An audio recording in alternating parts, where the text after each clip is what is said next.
Hey, hello, and welcome to Studio from Home with the Art Gallery of Nova Scotia. My name is Shanice, and I'm going to share with you today one of my favorite gifts, which is the gift of graphics. Graphics are basically just simple drawings and text, but with the specific purpose of conveying big ideas, whether they're your own ideas at a conference, a workshop, anything you like. This activity is inspired by an artwork called Showing a Drawing by Annie Pudaguk, created between 2001 and 2002 using wax pastel and ink on Ragston paper. I like this piece because I can personally identify with it. I see an Indigenous woman represented in her home, hanging out with her art, rocking her mocks, with her tools and stuff in the background. And I think, yeah, that's me. I can do that. That's what I'm doing at home. And it makes me wonder about her. It also makes me feel like what a gift it is to feel represented in an art gallery. It's simple, it's clear, I believe it's reflective of her life, and it makes me wonder more about her. What's she doing today? What kind of tools is she working with today? Where are the good hunting spots at? What's she up to? It makes me kind of place myself in that world and wonder more about it. The question I would ask folks is, what piece of art do you see yourself in and why? What questions does it make you ask? So what I'm going to do is share with you a couple of tips and techniques that you can use and modify to fit most of your ideas, most simple ideas. And you can build on these, of course, but this should give you a baseline to work from. What you're going to need is probably stuff that you already have in your home. So any kind of paper will do. I'm using post paper here. You can lay it out flat or on the wall, whatever you prefer. But I do recommend you find some tape to secure it down so you'll have full control. Then you're just going to need a handful of markers. Keep it simple. I recommend black, gray, and an accent color. I'm going to choose red, and you'll see why. But that's really all you need. The first tool, technique, graphic that we're going to learn about is called a stick buddy. So stick buddies are important because usually when we're representing our ideas or our thoughts or events, we're usually involved or our friends are involved. So we need to know how to represent ourselves. And a buddy is pretty simple. So you're going to start with a circle. Any size will do, and then you're going to give your buddy a body. Again, any size will do. Any shape, anything you like. Sometimes I like to give them a little rounded butt. Here is a technique for you. So when you go to the arms and the legs, I'm going to invite you to use some speed. So one of my favorite poses for a buddy is this one. So I'm going to start the arm, up, and there's a little hand. So we're kind of lifting that hand up, and I like to do the other hand on the hip. So out, in, little hand. It's a little oval. This is kind of a good presenting buddy, I would guess. And then knees. You really want to practice your knees too, because you can get them looking kind of funky pretty quick. So think out on an angle, in, and a little foot. And then out on an angle, in, and a little foot. They've got a little bend in the knees. Here is the opposite if you don't do that. Do a little buddy. Sometimes people get their bends a little wrong, so.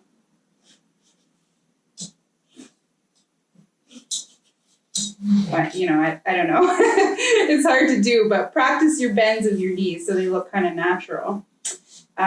Here's another pose I like a lot. Folded arm buddy. It's like, no.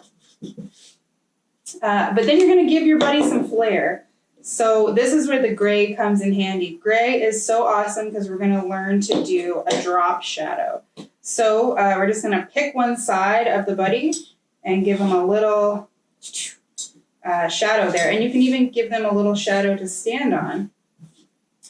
The last thing that really brings a buddy to life is a little heart. And this is where you can use your accent color to give your buddy a little bit of soul. You can tell a lot of stories with your buddies. So you can do, a few buddies, and they should be quick, right? you can create movements. So again, hands up.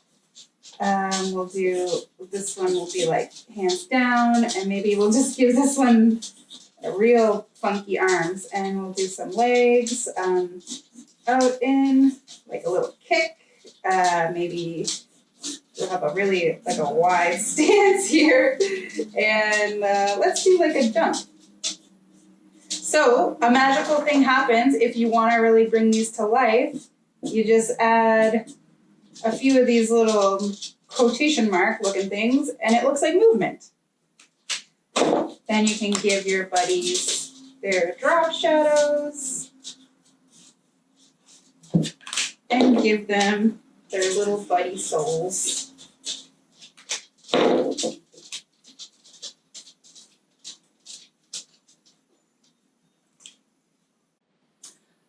So you can practice buddies of all different kinds. You can set yourself up a little template to practice with. So for example, here's a buddy maybe that uses a cane. Maybe we'll try to draw a buddy that might be sitting or using a wheelchair.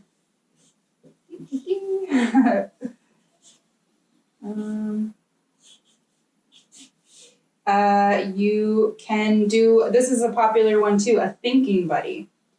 So we'll do an arm out and up to the chin, and one on the hip. Again, practicing our legs.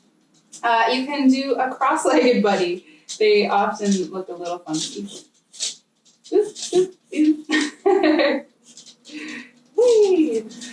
So they don't have to, they all look different. They're all unique, just like us.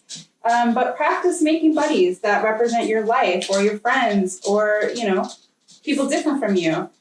Buddies come in all shapes and sizes. So now that we can draw our buddies out, we want to find our voice. We want to give our buddies a voice, of course. So we need some techniques to make them think and feel and represent everything that we want to say. So one of the most basic ways you can do this is with a speech bubble. And that can happen in a few different ways. You can go for a curved edge. You're just going to draw out a square, almost connected all the way, and then give it a little tail.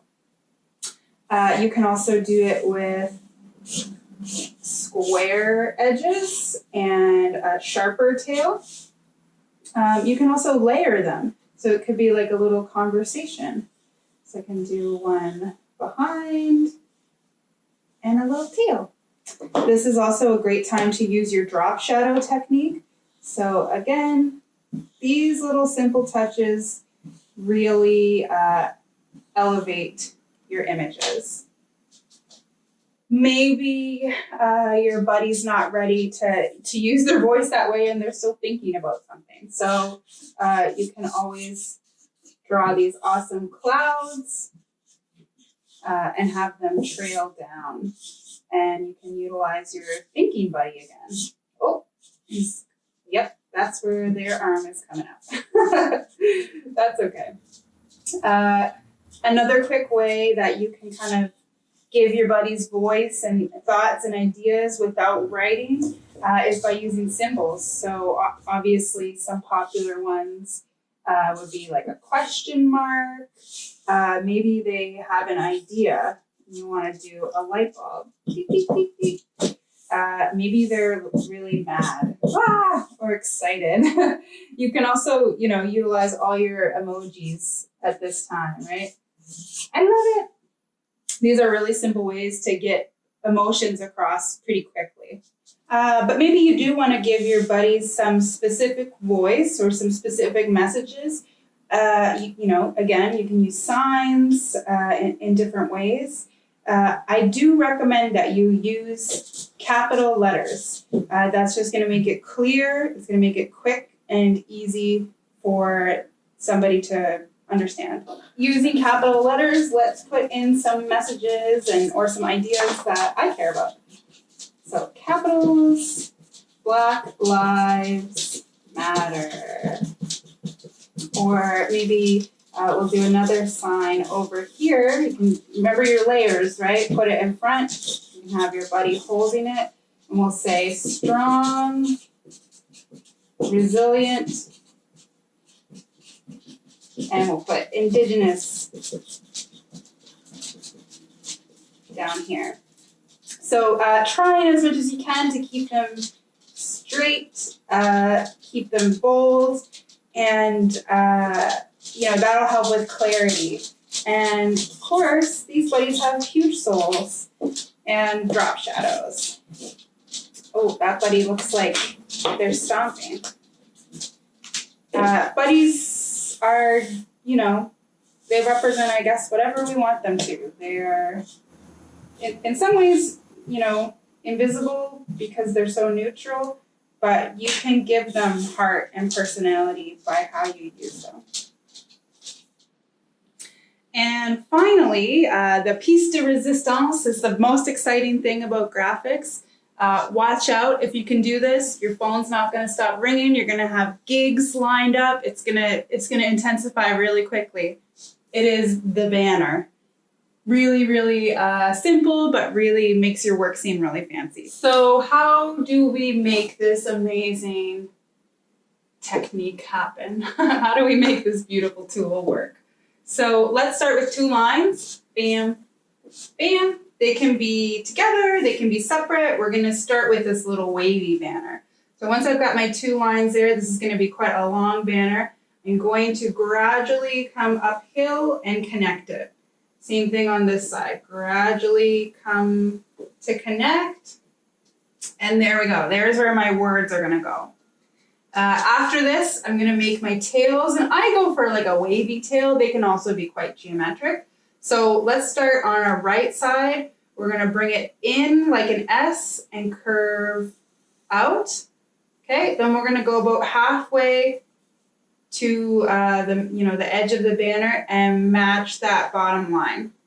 And then this is really simple. You can just do, about halfway in between, do a little dot and go ahead and connect those 2 edges there. And then you've got your little curly banner. Then we're just going to go to the edge of that first curve we made and connect it.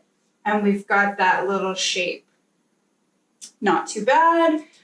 You can do this side down here, or you can kind of make it opposite. So again, drawing a curve in and out. I always kind of aim for the middle of the banner. I'll match it up here, draw a little dot, connect, and then connect here. This is also a great time to use your drop shadows. So these background pieces certainly can be colored in. You can play around with it. Maybe you want to give these tails a little bit of a layer too. So that basic structure, line, line, connect, curve, that's what you're going to use for most banners. I'll show you an arched banner, kind of like that rainbow look. So we'll do 2 thick lines, and then we're just going to draw a little, a wide rainbow over. And then let's see if we can do a more geometric tail. So instead of using that S curve kind of shape, I'm going to just point in and out. And I'll do the other side. In, out. And then same thing, using that first line about halfway as a marker. I'm going to match up these 2. I can still use my dot technique if I want. Do, do, do, do, do, do, do. And then a really simple connect. So you might like that kind of shape more. You might want a curvy banner. It might depend on what you have to say today. So give it a practice. You can draw yourself out a bunch of little baselines and just try to connect them. Try different styles, different techniques. Very quickly, you will find it becomes pretty natural, and you won't have to rely on those little, those little tips, but you can always return to them. Again, let's do another little graphic one. So you can do it straight up like a rectangle, boom, boom, and boom, boom. They don't have to be perfect. Graphics aren't about being perfect. It's about getting your idea across quickly. If you're listening to somebody, it's about getting their idea down really quickly. It's about conveying a big idea, not necessarily the most perfect idea or representation of it. So you can practice these techniques and tools for a little while and then try to put it into practice as soon as you can. So whether that's listening to a story from a friend or family member, or even a TED Talk and trying to capture the main points, or you want to just visualize and draw out some of your own goals and ideas. These are awesome tools that you can really personalize and put to work in your own life. So have fun, be creative. Do not be imprisoned by your own perfection. It's about getting your ideas out there or helping others to get their ideas out there. We'd love to see what you created, so please feel free to share on social media if you wish and tag us so we can see your work and others can as well. Walalio, thank you all. Nimultiz, I'll see you again, and stay tuned for more lessons from Studio from Home with Art Gallery of Nova Scotia.